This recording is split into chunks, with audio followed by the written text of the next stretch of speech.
ఒక పెద్దాయన మీద రాజ్యాంగంలో ప్రోటోకాల్ ప్రకారం నెంబర్ 1గా రాష్ట్రంలో ఉన్న పెద్ద మనిషి మీద వీళ్ళు చంద్రబాబు నాయుడు గారు రాకపోగా వాళ్ళ ఎమ్మెల్యేలను పురమాయించి దగ్గరుండి తన కొడుకును అక్కడే పెట్టి పురమాయించి యాంటీ సోషల్ ఎలిమెంట్స్లా నిజంగా వీళ్ళు ప్రవర్తించిన తీరు దిగజారుడు రాజకీయానికి నిదర్శనం.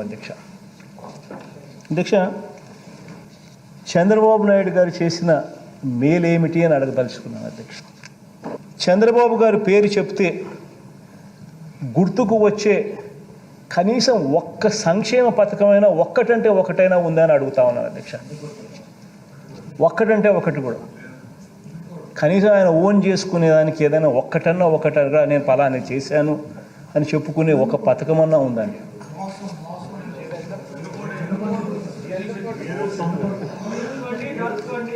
అధ్యక్ష,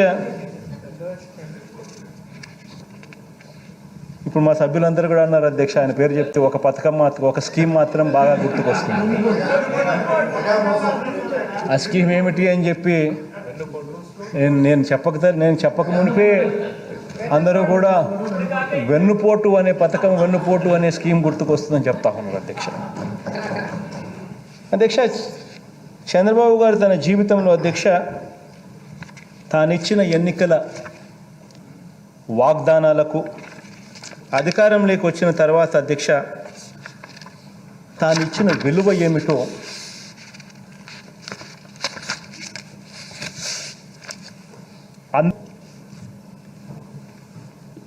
అంతెందుకు అధ్యక్ష, ఏ ఒక్క గ్రామాన్నైనా తీసుకోండి అధ్యక్ష, అందులో ఏ ఒక్క పేద కుటుంబాన్నైనా తీసుకోండి అధ్యక్ష, 2014 నుంచి 2019 మధ్య, ఇప్పుడు మళ్ళీ 2019 నుంచి 2022 మధ్య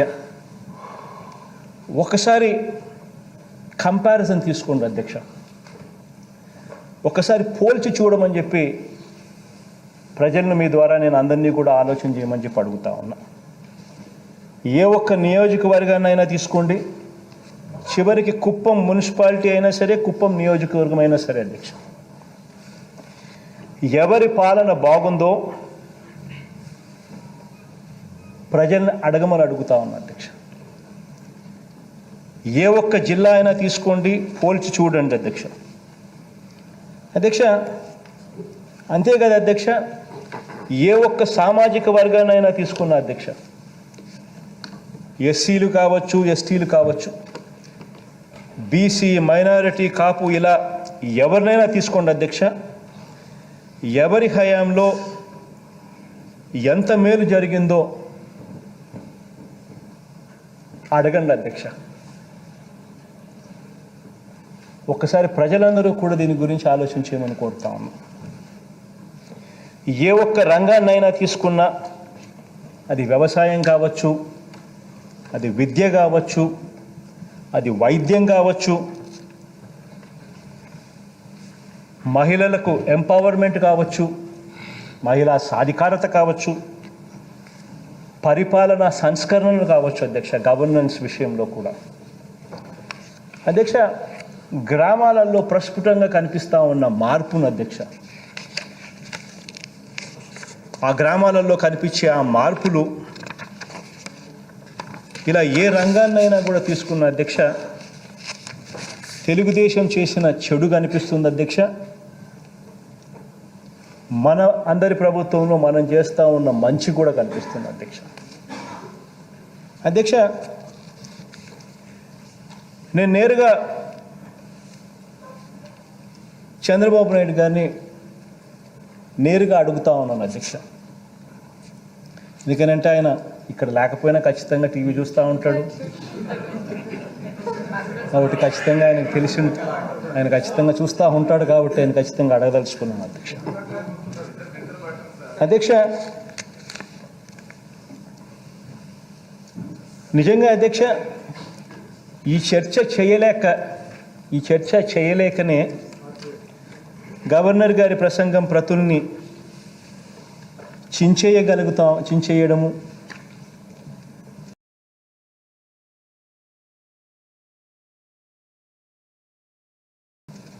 ప్రజలకు వాస్తవాలు తెలియకుండా భ్రమ కల్పించడము ఇవన్నీ కూడా చేయడంలో దిట్ట అధ్యక్ష.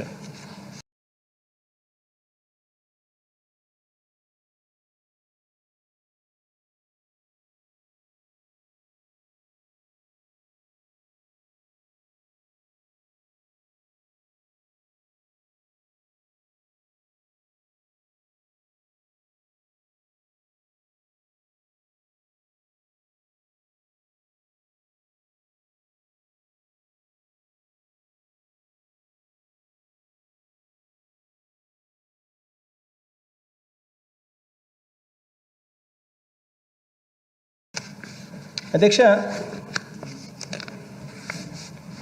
చంద్రబాబు నాయుడు గారి హయాంలో చంద్రబాబు నాయుడు గారిని అడిగి నేను సూటి ప్రశ్న, బాబు గారి పాలనలో ఏ పథకానికైనా కూడా సాచ్యురేషన్ విధానంతో అర్హత కలిగి ఉండి ప్రతి ఒక్కరికి కులం చూడకుండా, మతం చూడకుండా, పార్టీ చూడకుండా, వర్గం చూడకుండా ఏ ఒక్క సంక్షేమ పథకాన్నైనా కూడా గతంలో వాళ్ళు ఎప్పుడైనా అమలు చేశారా అని అడుగుతా ఉన్నాను అధ్యక్ష. ఇదే పెద్ద మనిషి చంద్రబాబు నాయుడు గారు. అధ్యక్ష, ఇదే పెద్ద మనిషి చంద్రబాబు నాయుడు గారిని ఇంకొక ప్రశ్న కూడా అడుగుతా ఉన్నా అధ్యక్ష. ఏ పథకాన్నైనా కూడా ఆయన గారి హయాంలో లంచం లేకుండా ఏదైనా ఒక్క పథకాన్నైనా ఇచ్చారని అడుగుతా ఉన్నా